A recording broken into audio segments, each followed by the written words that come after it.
Good evening, folks. I'd like to call the meeting to order this evening. If you would please rise for the Pledge of Allegiance, followed by a moment of silence.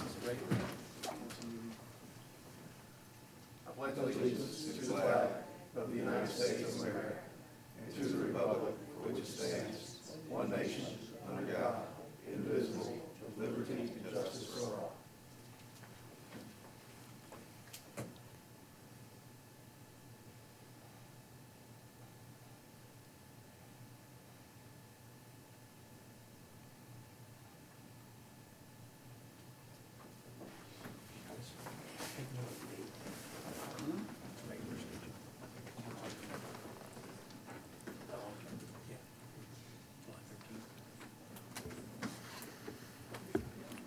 Okay. I'd like to welcome everyone to our meeting July 13th, 2022. Our first item on the agenda is our budget workshop. We're going to talk about capital items and budget forecast model, and I will turn it over to you, Mr. Funderburk. Thank you, Mr. Mayor, members of council.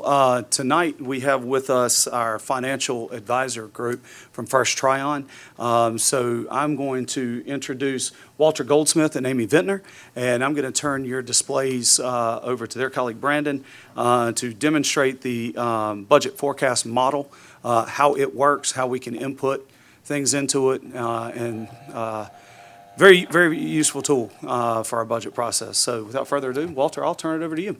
Okay, great. Brandon's driving the computer over there. He's the whiz who builds these spreadsheet models for us, and Amy and I do a pretty good job of operating them. When we call it a capital planning model, it's nothing but a big Excel spreadsheet, and it's really designed to help decision makers like you who might ask questions. What do we look like financially into the future? Are our revenues going to be sufficient to cover our expenses?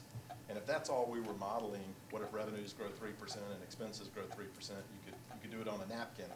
But then when you start to get into other variables like, well, our existing debt is starting to pay off, and so maybe how much debt could we layer in on top of that as it pays off? Or how much cash should we use when we're funding projects? What if we want to use the mic? Okay, sorry. I got a loud voice, so sometimes when I use a mic, it sounds like I'm yelling, so just help me with that. It's recorded for the public. Okay, got it. So you've got debt that's paying down. That's another variable that you've got to think about. You might want to spend some of your own cash rather than take on debt. You might have new revenue sources that might come on, impact fees, for example, from developments that you know are coming. And then you might have variables about, well, what we think we know what projects are coming, but what if it doesn't come, or what if it gets delayed? Growth in the value of a mill. You have reval. So you can start to see that this exceeds what you can do on a napkin pretty quickly. And so what we do is build these spreadsheets for our clients. Our job is really to build it for you. I think what Charlie and Bob wanted us to do was just sort of walk you through how it's laid out so that you get a sense of that. And the idea is that you can turn things on and off assumption-wise. So what if we need to borrow money to fund a particular project? What if a new development that we thought was going to come online didn't come online, or it came online smaller, less units, less value? What's the impact on our revenues? What if in the future we needed to increase salaries and wages? We had a period of inflation. So as we talk you through it, you'll see that you can play with each of those variables. Does that make sense? Yeah. So Charlie, anything else you want to describe? Yeah. So, council, if I can direct your attention to your screens in front of you.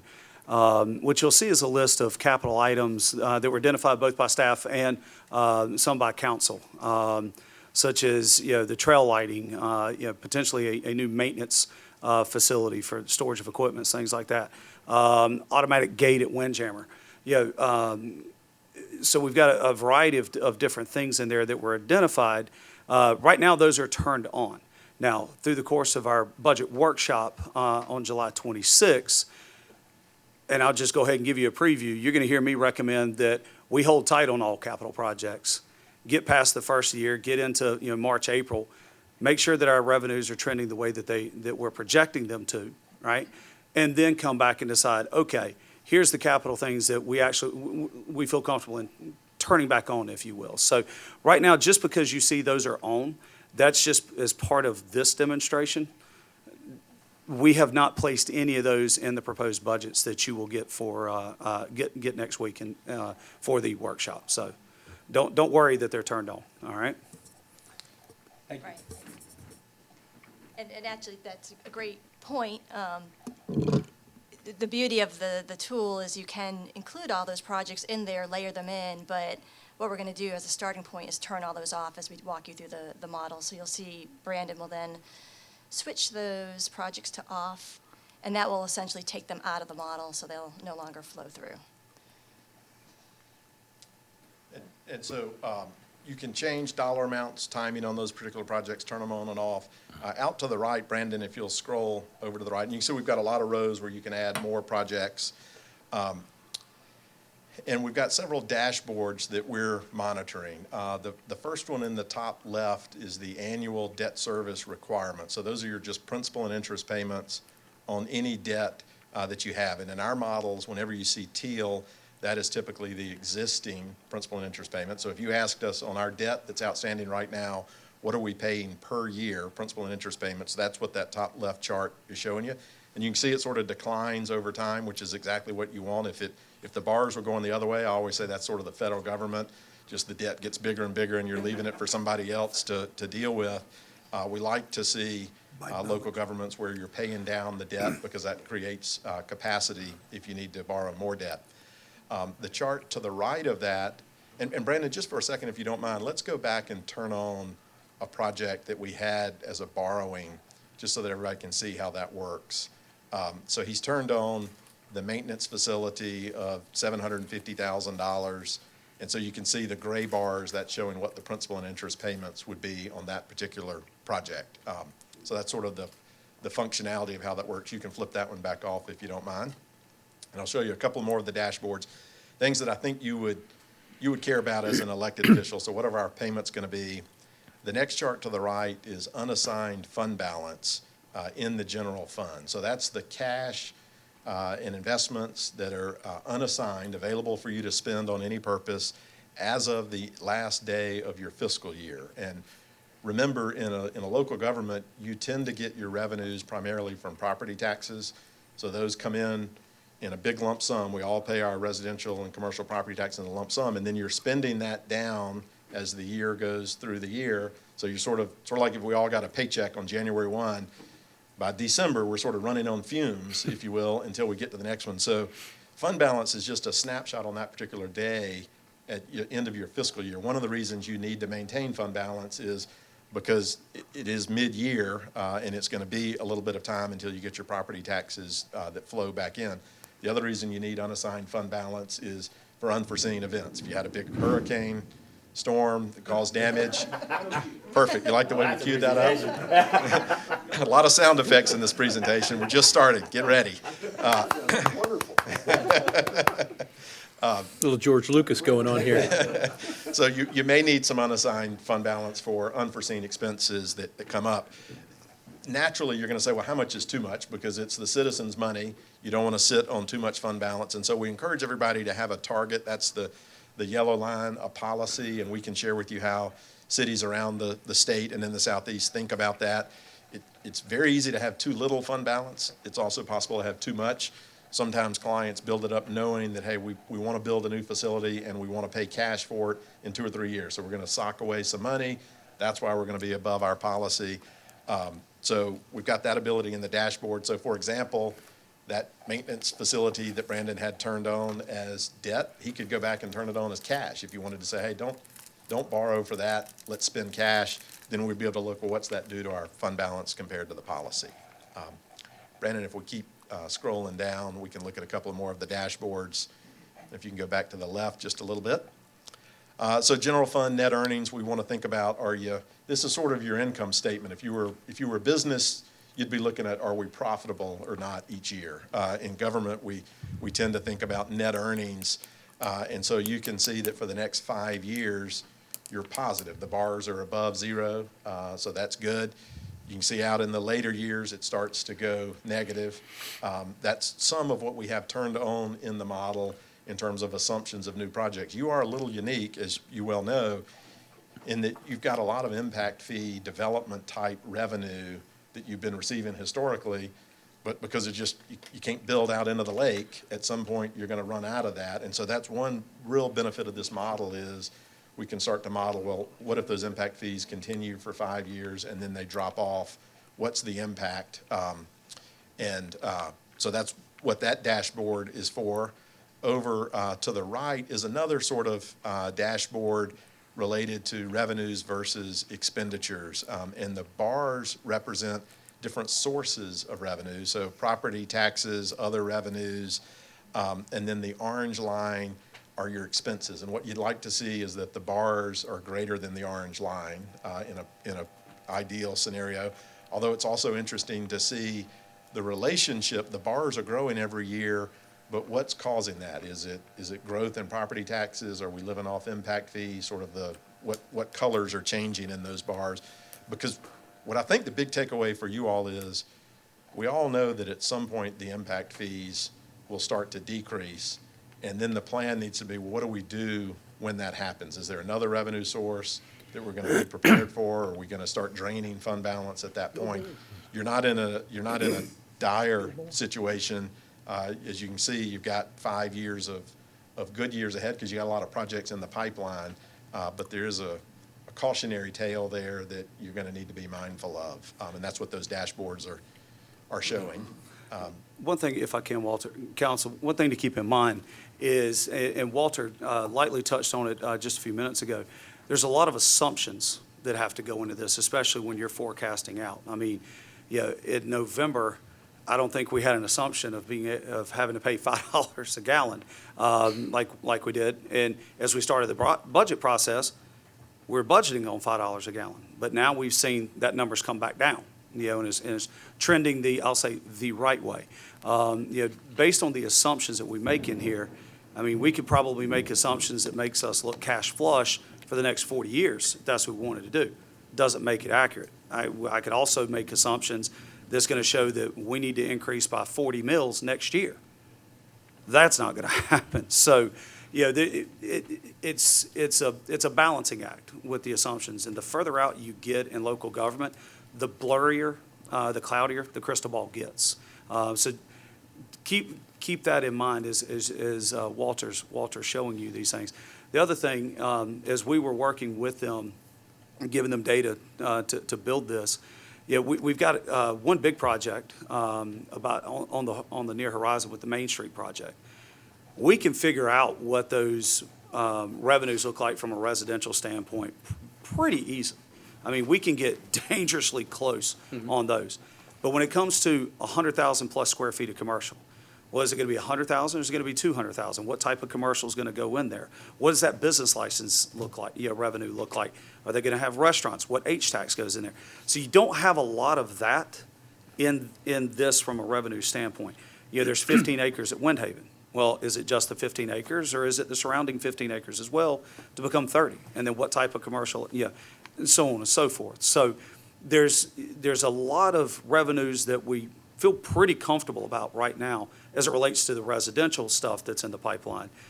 Just keep in mind, there's also some commercial things in there that it's hard. I mean, any numbers we threw at this point would just be a pure guess until we get a little further along on those. I don't even know that I would call it a swag.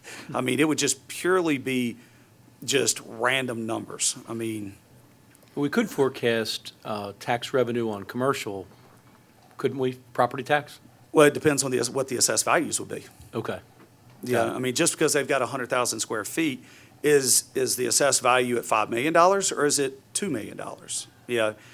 Once I know the assessed value, absolutely, we can target those property taxes and know what that would be. But until then, it would be a pure guess. Yeah, big difference between a restaurant and a warehouse. Correct. Right. Absolutely. Got it. Yep. Okay, just a couple of more dashboards, and then we'll show you a couple of the other tabs. So bottom left chart there, debt service, which again are your annual principal and interest payments as a percentage of your operating expenditures.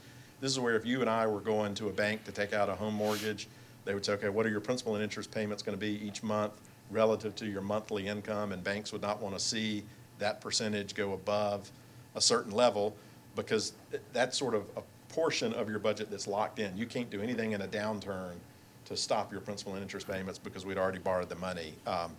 And so really anything above 10% in local government is considered to be sort of too much.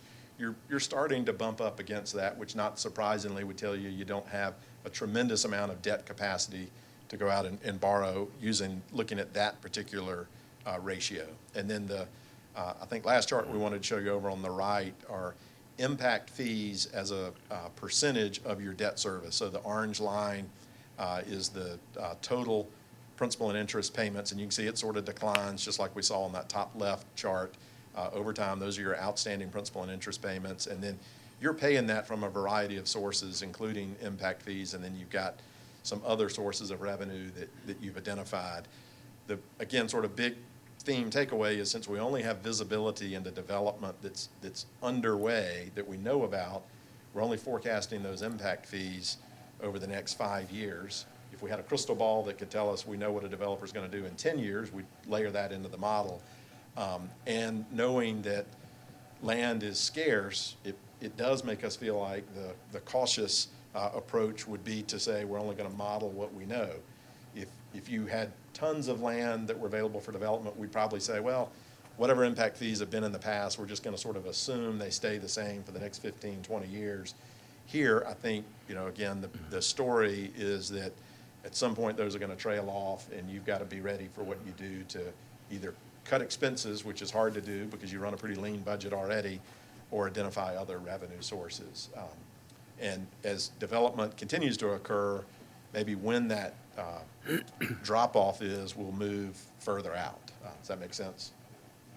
Yep. Reducing debt at the same time would be another. You're paying down your debt at the same time, so that's helpful.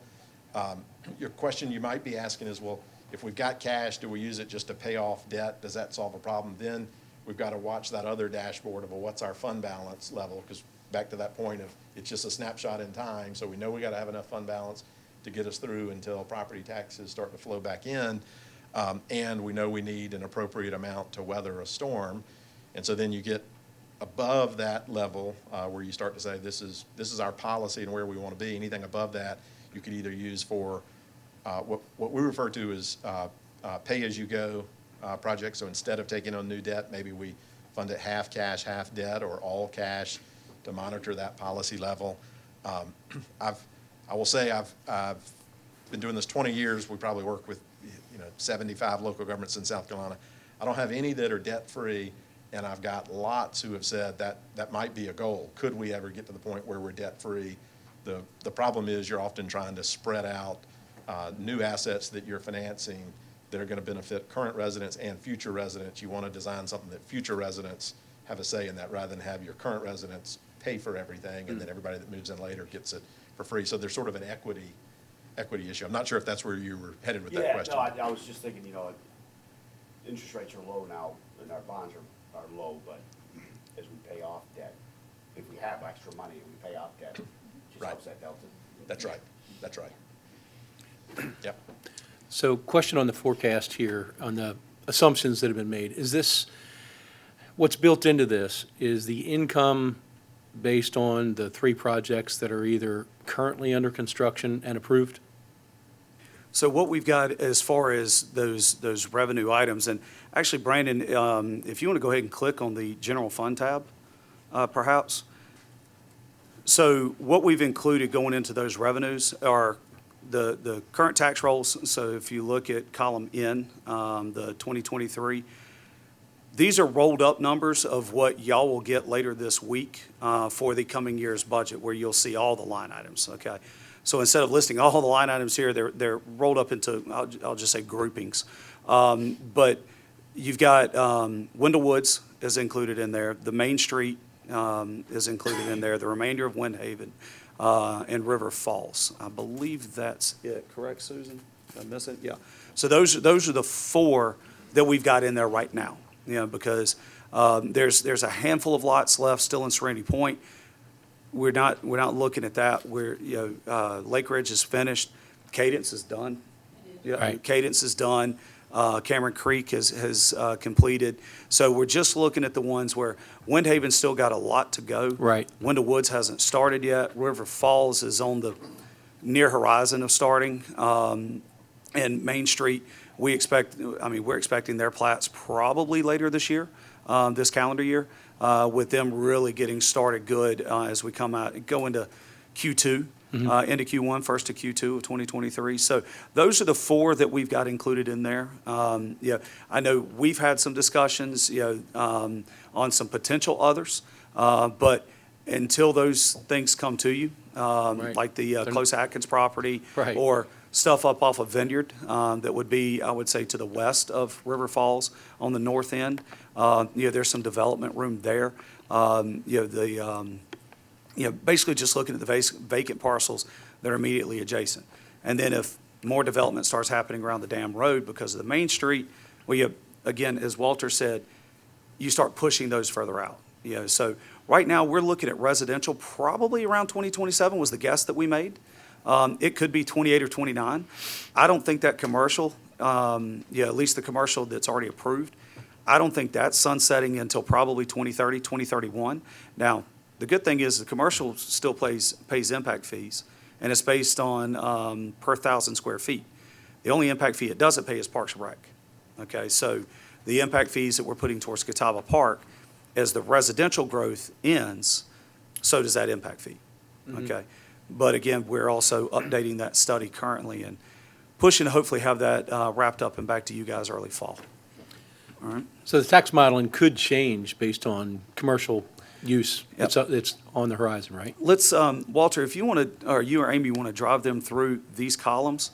And one thing that I think you'll see is, for 2022, we've been able to forecast, here's about where we think we're going to be at September 30th. And then we're able to put in get them the budget numbers for 2023. 2024, that crystal ball's getting a little hazy.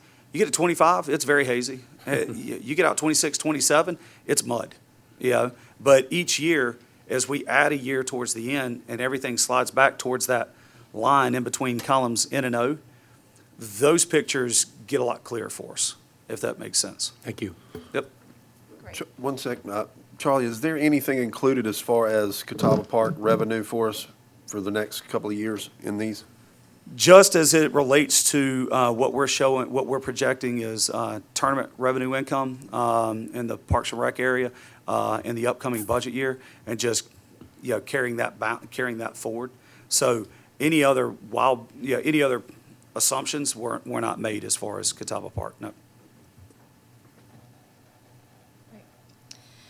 Great, so as Charlie mentioned, this is our general fund tab, and this is really kind of the engine and what kind of drives the dashboards on the dashboard tab.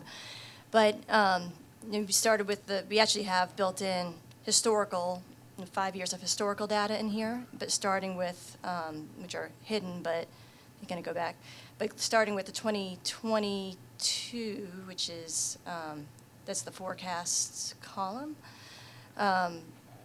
So what you have in here is the rolled up operating expenditure, or operating revenues, the taxes.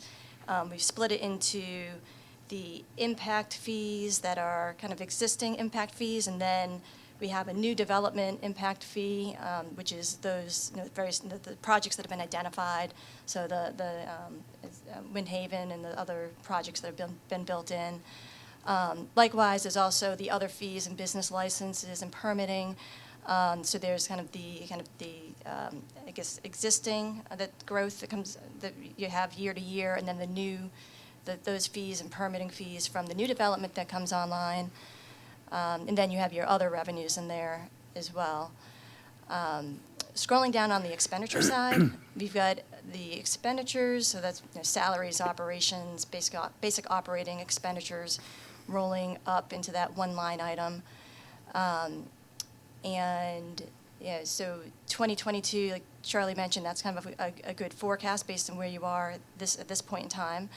2023 is right now your preliminary budgeted number, and then going out into the future, we just have the next few years, we have conservative estimates in their growth rates for each of those years, and then beyond that, I think we've got a 3% growth rate in there. So basically, the closer we are in time, the better that we can project out. And as was mentioned, the further you go out, the muddier and cloudier the model gets. So as we have new information, we're able to feed this in pretty easily. The next section of the expenditures are really related to the projects and capital outlay, and this is where, as you put projects on the dashboard tab, those will feed into this part of the general fund to be able to allow us to calculate the net earnings and the impact of fund balance and all of that. So just to give you an example, Brandon, if you go back to the dashboard tab and turn on that one project that is the cash-funded project, the 72, that's 70,000.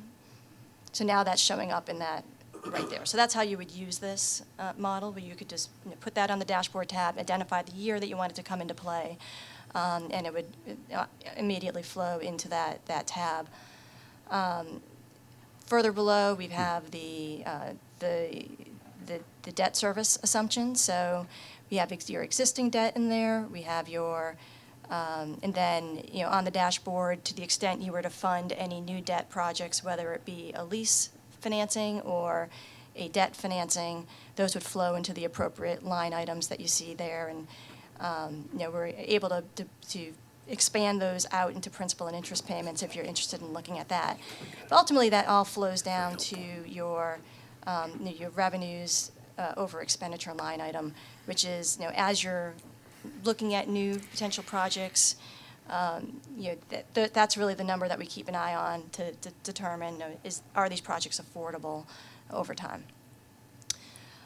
Just to highlight a couple of other things in the model, if you hop over to the existing debt service tab, this is where we have all of your debt payments laid out. So, if it was determined at some point that you wanted to pay some debt down, all these assumptions would be updated accordingly. And yeah. Can we go back, Brandon, to the last tab, just to show you, we have the millage rate held constant. So we've assumed that you don't have any property tax increases.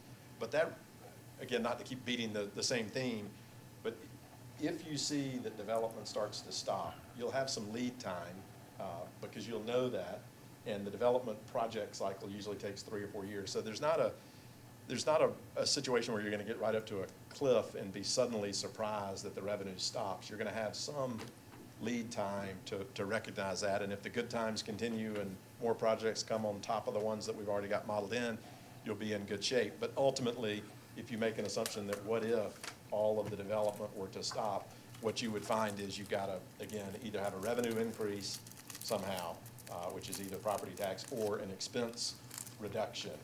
Those would be sort of your two options. But in the very near term, current budget that you're working on next year, as Charlie said, you're going to be in good shape. Not that budgets aren't easy to put together, but you're not facing a large shortfall type situation. Charlie, what else do you want us to cover? Brandon, if you'll click on the millage and new development tab and scroll in on that, let's look at the millage growth rate. So, council, as of right now, you can see there at the top, our current millage, 76,000, our current value of a mill is $76,712. What that means, if y'all were to increase by a mill, that's how much additional revenue would come in. So if you went from 89 to 90 mills, you gain an additional 76,000 and change, okay, as far as additional revenues come in.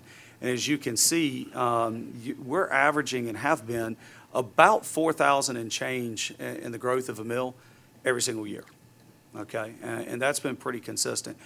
And we use this information, and then in looking at our debts, as Walter and Amy have done for us, and that helps us, calculate what our 8% debt limit is, okay?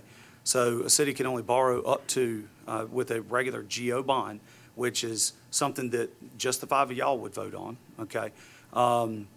That's supported by taxes. You can't borrow any more than 8%, okay, of what your revenue operating income is, all right? So our current 8% is what, a little over 3 million? Approaching $4 million at this point. So, and every year, that number continues to climb because revenues continue to increase.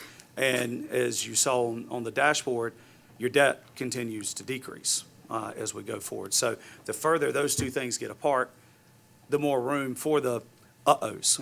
We haven't done a GO bond, and just a standard GO bond versus a IPRB or things like that. We haven't done one in quite some time. I think the last one we did was really, I think, the golf course greens when they died unexpectedly several years ago.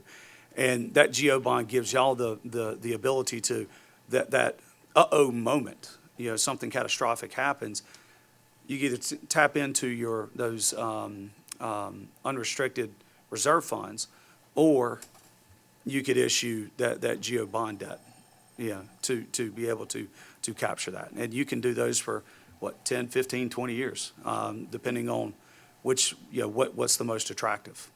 So, I had a question about the growth. Are the growth in the value of a mill, are those based on anything historically grows?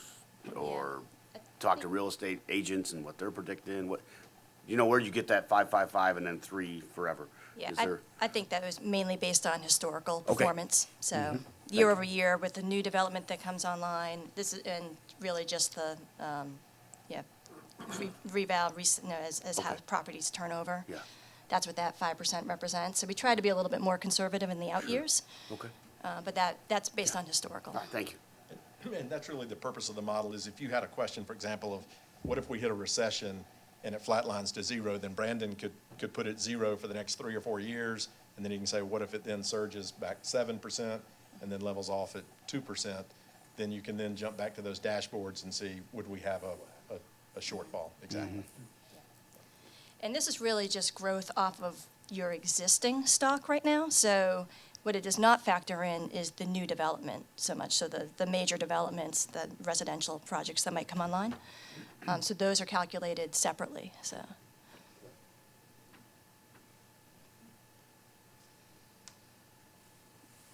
Council, what other questions do y'all have for Walter and Amy on this?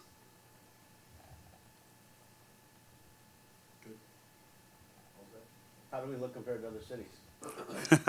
That you've done. Yeah, fund balance wise, let's go back to that. That's always a metric that everybody sort of looks at. And so Brandon, pull up the percentage. So we've got that measured in dollars. Do we have fund balance as a percentage of? I know that that gold line, our policy, or it's actually in code now, part of our code is 25%. So that's what that line represents. So you're 6 million on an operating fund of 12 million a year. Is that about right, Bob? Over 13, Yeah, 14. Yeah, so you're looking at about 50% fund balance. And I would say that's in line. So if I took your fund balance as a percentage of your budget, that's one ratio that we tend to look at. A lot of people have a policy of around 30%, 25 to 30%. You're tracking towards 50%. I'd want to go verify that math. That's on the fly. And smaller. And probably can, absolutely. Am I close, Bob? Okay. So 50% is above that 30% median, but smaller cities tend to run a little bit higher fund balance because just the dollars, you could have a storm that does $2 million of damage, and FEMA will ultimately reimburse you, but in the meantime, you've got to go out and spend that. And $2 million is a lot of money, but at the same time, you can have $2 million of damage on a construction, kind of cost in the blink of an eye. And so I would, we can come back and show you peer comparisons if you'd like to see where every other city in South Carolina is. I think you would look good, but not egregiously high in terms of have we got too much cash that we're sitting on. I think it would be helpful if we get to a point where we want to set some goals based on our forecast. Maybe we want to come back to you and Right. say, hey, what's the formula look like to get Right. there? Great, we'll do that. So mainly, we wanted you to see the tool and know that you can ask those questions now that it's built, and we can run those scenarios really quickly for you. And this will be a tool that we continue to use, and definitely bring it out around this time of year as we're doing the budgets. But as we showed you the capital things, right? But if there's all of a sudden there's a development that presents itself, like, hey, should we do this? Should we not do this? What does that look like? You know, we can start plugging, you know, hey, Walter, maybe could y'all help plug this in for us, right? Boom, there we go. All right, council, here's your model. Here's what it looks like. You know, going off of what Councilman Shirley said. You know, hey, 25% is what we put into our ordinance. It was a policy, and then I think probably 5 years ago, maybe 6, we adopted it as part of our code of ordinances. Well, if council says, well, all right, you know, that's fine, but we'd rather be at 50%. You know, so if that line moves up to 50% and that becomes the new threshold, how do we get there? So that we would work with them to, okay, let's help map out a plan. Now, that plan may include, you know, stopping the service that we currently provide to cut expenses. It could be generating revenues off of additional millage, you know, to get to that point. A lot of cities, we're not one of them, issue what is called debt millage. You know, they're going to take on new debt. They're going to issue the mills necessary to pay that debt. When the debt's paid off, the mills go away. You know, we've got 89 mills, and we use that to pay debt and operate the city. I think, Bob, correct me if I'm wrong, we're about 13 to 15 mills goes towards debt. So out of the, you know, that leaves us with less that we have to operate the city. So, but we've been very fortunate. Growth has definitely helped get us where we are. I mean, yes, growth comes with expenses, but it also generates, especially here, a lot of revenue. You know, because it doesn't cost us any more to service a $500,000 home than it does a $150,000 home. Right. Costs us the same amount. But that revenue coming in, I mean, and that's where you've seen us being able to grow. I think Bob's done an excellent job, and department heads as well, as we've gone through the budget years over the last 15, 16, 17 years of making sure that, okay, let's keep our expenses as lean as we can so that every year we've got revenues exceeding expenditures, and we're building up that cash reserves to where we're at the point now. I can tell you years and years ago, that was not the case. So got a little breathing room now. It feels a lot better. But we still, as y'all will see when we go through the budget workshop, we're still budgeting the same way, you know, to make sure that we are moving monies into that reserve fund every year to continue to build that. Any other questions for our financial advisors? No, it's well done. This looks great. Thank you. Thank you, appreciate it. Thank you, guys. Thank you. You can keep driving. The screens will come back up in just a second as we switch over. Mayor, you can continue. Okay, next on the agenda, we have public comments. Seeing as we have none, we can move through that.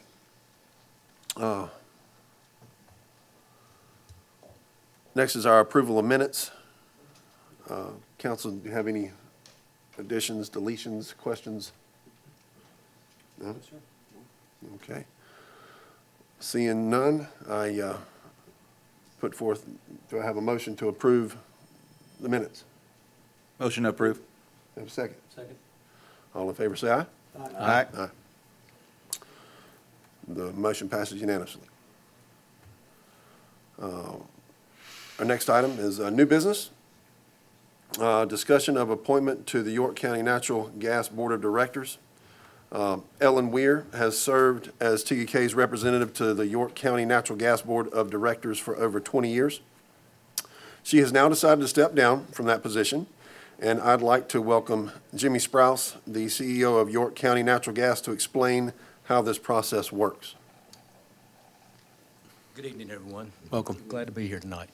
I guess just briefly, I'll say a plug for Walter and his team. We use First Tryon also in this model, and it has been a very helpful tool for us to understand, especially over the last several years with the growth we're seeing, to see our finances in a spreadsheet type position. A few years ago, he helped us acquire a $832 million prepaid gas deal for the customers of York County Natural Gas Authority that has allowed us to establish the lowest rates in the Carolinas. So it's a very helpful tool to see that in front of you. As you said, Mayor, that Ellen Weir has decided for health reasons to step down, and she has been a great board member for over 20 years. I think it's about 21 years now. And we are looking now to, I'll take a step back. We're governed by a 10-member board of directors, And Tega K has one of the appointments, the city of Tega K does. So every 3 years, we ask for either a renewal or a new applicant to fill that role. And again, Ellen has done a tremendous job and has stayed with us for some time now. So now we're looking for that new applicant. We meet probably 9 to 10 times a year, our board does. There's usually an annual meeting that will take place. We do have annual legislative meetings with the delegation from South Carolina. So there's a number of meetings that will have to be attended by this person. I mentioned the background that we're probably looking for, someone with a strong financial background, because we do a lot of large gas deals to provide service to York County. The application process, basically what would take place is that your appointment, who you approve, I would need a letter from the city of Tega K that I would take to the South Carolina delegation, and the delegation would then vet it and give me their approval, and then I take it to the governor for final approval. So the process takes a little bit of time to work through. I've seen it go as fast as 2 months. I've seen it take as long as a year. So the term that Ellen was serving ended in March, and she's agreed to stay on until that replacement is made. So that's what we're here to seek for, to get that approval. Now, York County Natural Gas Authority, of course, we serve York County and a portion of Cherokee County. I've been there 30 years now, and we started with 12,000 customers when I was first started there. We have 76,000 customers today. Tremendous growth, and y'all are seeing it here in this region too. And the majority of our growth is north of the river. We're seeing a lot of that impact our system and everything. But it's been, even with the growth, like I mentioned, we've been able to maintain very, very low rates. Even in this economy we're seeing today with energy prices all over the board, the prepaid gas deals, the hedging practices we have in place, we've been able to really put some sound pricing in place, and we'll continue going forward. So we're looking for board members that can help support us in that effort, and we have a pretty large capital expenditure too. We probably invest $8 to $10 million back into the system every year for expansion needs throughout the county. So I'll be happy to take any questions that y'all may have about the position or York County Natural Gas Authority. I just wanted to introduce the company and the role itself. So, How are the applications solicited? well, Ellen has served for 21 years, so it's been a while since we've come to Tega K. I've reached out. I'll be honest with you, I spoke with David O'Neill last year to kind of give him a heads up that this may be coming up, and then when she came to me in March and said she was ready to step down. It can be either I can bring you a recommendation, Ellen has made a recommendation, I think, to y'all, and or if you have somebody you would like to recommend. Basically, what you would need is to vote on it as a city council, and again, provide me notice of that so that I can take it before the delegation for approval. Council, and we can handle this whichever way, however y'all want to. We can either, starting tomorrow, start soliciting applications, similar to what we do with for committee positions, whatnot, and at your August meeting, bring you either a candidate or a list of candidates, depending on how many applications we get, for your consideration. If you want to consider Ellen's recommendation that she pushed forth, yep, that's totally fine too. So whatever direction y'all want to give to staff tonight, as far as how you want to move forward, totally good with us. We'll jump right on it, however you want to go. I think since the city of Tega K became incorporated, we've only had 2 representatives. I think it was Ellen. I think the gentleman's name was Mr. Weaver. Yep. Before her. Yep. And that was probably before my time, but it's before mine. That's the only 2 board members we've ever had from Tega Wow. K. So Yeah, 20-something years that I've been here, it was every 3 years. Mm-hmm. It was just a kind of on the agenda. Prove Ellen Weir to continue on with the Natural Gas Board. She was happy to do so, and she's been your predecessors were always happy to let her to keep doing it, and Jimmy speaks very highly of her. So hate to see her go, for sure, but yeah, excited to see who else can step in and represent us. So. Can you shoot us her recommendation? Sure. Yep. Absolutely can. I mean, so we kind of have a feel. I mean, you'd like to think she's built a bench behind her somehow. Yep. Yeah, I've got the name, but let me see what information I can get on that one. How much more information I can get, and be happy to share that with you. We could do that. Is this a volunteer role? Yes, sir. It is? Yes, it is a non-compensated Okay. board member position. Got it. So, They've done a good job. The rates are good in the area. Oh, yeah, we've been very good, and we're going to be, I think, in a good spot going forward. Just, there's so much volatility in the natural gas markets, though. Right. We've got a pretty stable rate that should continue well into the next couple of years, so. Excellent, thank you. So, council, I mean, in addition to Ellen's recommendation, do y'all want staff to solicit additional folks from the community that might be interested, or what direction do y'all want to go with this? I mean, I think so. Yeah, I would think we want some choices. Okay. Okay, we'll work tomorrow to get that pushed out. And I'll get some more information on, as much as I can, on Ellen's recommendation, and we'll have that teed up and ready for you at your August I would meeting. think Ellen's recommendation would probably be pretty heavily weighted. She'd know more than anybody probably. But She's definitely been yeah, we ought there. to give some other folks an opportunity. Cool. We'll be happy to do so. Right. Yeah, that's right. And if y'all have any questions about the gas authority itself, please feel free to reach out to me, and I'll be happy to answer them. Thank you, Jim. Appreciate it. Okay.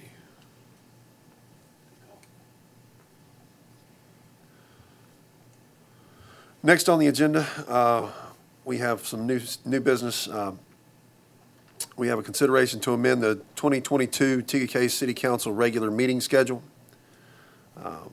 I need a motion to amend the 2020 meeting schedule and move the meeting from September 19th to September 12th. Do Mr. I Ma- have a motion? Mr. Mayor, members of council, motion to amend the 2022 TK City Council regular meeting schedule and move the September 19th regular meeting to September 12th, 2022.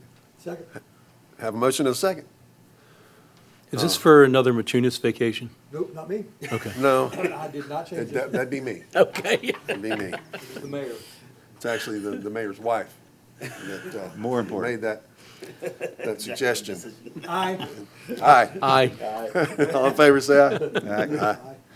Motion carries. Not going to argue with her. Thank you. All right. Next item on the agenda is our city manager report. Mr. Funderburk, please take it away. Thank you, Mr. Mayor. Members of council, very brief tonight. Our July 4th celebration was an amazing weekend, from the boat parade all the way to the fireworks show. Everything was very well attended, as I'm sure y'all saw. And we've received a lot of positive feedback since then. I just want to take this time to give a big thank you to Katie B. for organizing everything, and to our public safety and public works staff for all their hard work. If it wasn't for those groups, and really Katie helping lead that charge. A lot of meetings. This was a very coordinated effort, but they wouldn't be possible with all the planning and without all the planning and the hard work of those folks. So, big thank you and hats off to them for a wonderful 40th anniversary celebration. We will be uploading the proposed budgets into Dropbox. I estimate no later than Friday morning for council to begin reviewing and looking through. We want to make sure y'all have as much time as possible prior to our budget workshop scheduled on July 26th. As a reminder, that meeting will begin at 6:30 and not at 7. Council, as you start going through it, any questions that you have, shoot an email to Bob Barkin and I, and between the two of us, we'll happy to get you those answers prior to the workshop. So you're saying we don't want the workshop to be 4 hours? It's totally up to you guys. Okay, I thought We so. can order pizzas if that's what y'all want to do. So, and lastly, I will be out of the office next week on vacation, but I'll have access to my emails and texts, should you need me. Again, those budget questions, just include me on it. Bob and I will coordinate. If we've got to get answers from a department head or something like that, glad to get you as many questions answered as you need ahead of time. And again, that's not to limit any discussion you want to have on the 26th, but if there's just something you're not understanding, or, hey, what the heck is this? Don't hesitate to shoot us an email. So that way we make sure that gets answered for you. And in my absence, Joey Blethen will be running the day-to-day for us and overseeing that.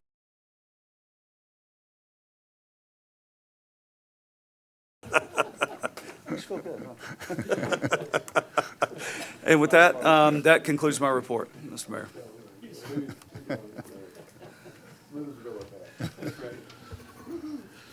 Did you have anything else to say, Ryan? It's your turn. Turn his mic off, please. And with that, we will move to our next item on the agenda. Our council comments. Please Oh, take boy. it away, Councilman Richard. Oh, boy. Joey, you know that's a joke, but, yeah, we'll keep our eye on you, buddy. As usual, you know, police, fire, first responders, thanks for all you do. The public persona of you guys improves week on week, month on month, as usual. You guys are killing it, doing a great job. You know, staff, you guys have really assembled a very special staff. Thanks for all you guys do. And we appreciate you. The 4th of July celebration was one for the memories, for sure. Nothing but positive feedback around, and so thanks again. Councilman Machunas. I will echo the city manager's commendation of KDB. She did an outstanding job, as did everybody on staff. And I will say, Chief Hasty, congratulations on earning the grant from Duke for the water rescue suits. Chief Crosby, thank you for all you do and your people. We all obviously up here are big on our first responders. We appreciate it. July 4th was an amazing 40th birthday celebration again. Pulled it off with hardly a hitch. So thank you very much. Thank you, Councilman. Councilman Shirley. Yes, thank you. 4th of July is pretty special in TKK, and I was probably one of the ones that complained the most about spreading it over a few days. And I'll tell you, man, it was awesome. You guys did a great job. Hats off to everybody that participated in that, staff and our first responders. TKK is a really special place. It looked beautiful. We stood tall. Everything around us looked excellent. You guys had a busy weekend and handled it very, very well, very professionally. Very proud of the way our city operated over the 4th of July. It's an honor to bring friends and relatives into town during 4th of July in TKK. It's pretty special. So thanks for all that you do, and thank you, staff, for all of you do to make it a great place to live. Thank you. Thank you, Councilman. Mayor Pro Temp. Thank you, Mr. Mayor. Just reiterate what all my colleagues up here said. Thank you to all the staff. You guys did a great job across the board.